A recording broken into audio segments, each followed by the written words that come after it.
PT, Carlisle tomorrow, but first of all, transfer window closed last night. From a coaching point of view, are you pleased to see it now done and dusted? Yeah, pleased it's out of the way.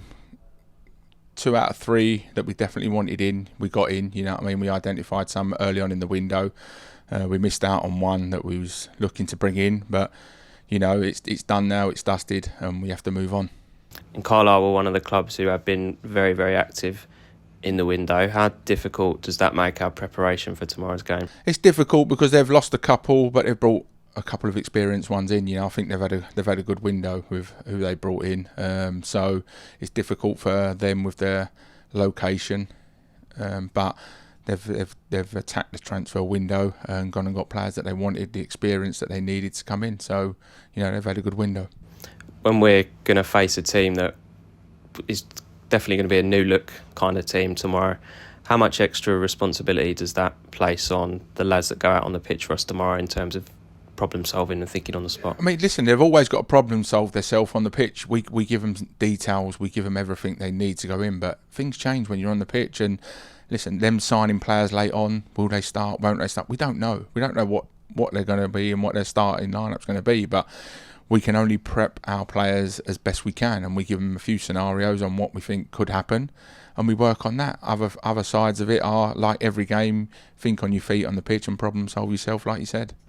We're on a 6-game unbeaten run now, just 1 goal conceded in that time. Confidence must be higher amongst the players at the moment. Yeah, I think it's been great, and I think the lads have really dealt with everything that's come at them well, especially the last 6 games. You know, we've been a bit more front-footed with everything we do. I think that showed in our approach to games and during games, how we've attacked teams and teams that are near the top of the league as well. You know, so it's been a good 6 games, but it's only 6 games, and we need to make sure we continue this for the rest of the season now. And the gaffer's not going to be on the touchline tomorrow or for the 2 games after that. How much does that affect the coaching team's preparation? No, it doesn't affect us because we still, our preparation's still the same. The only difference is he's not there on the touchline, but he'll be relaying information and messages to get onto the pitch from wherever he is anyway. So it doesn't change our preparation. It just changes the fact that his face is not on the touchline on Saturday. February's the shortest month of the year, but probably our busiest month of the year in terms of fixtures. Just how difficult is it to negotiate and prepare such a large number of games in such a short? Yeah, listen, it's always difficult because I think is it 7 in February and 7 in March. You know, so it's difficult. You're playing Saturday, Tuesday, and when you haven't got the biggest squad anyway, you know, so you're asking a lot of your players, but we've got experience, we've got youth, we've got energy. You know, so it's something, listen, it is what it is, and we know these games are coming up, and we take each game, it's a cliche, but we're going to take each game as it comes and just deal with every game on merit as we approach it.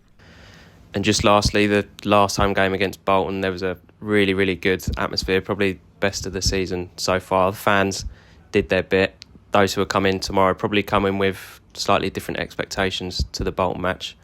What do we need from them?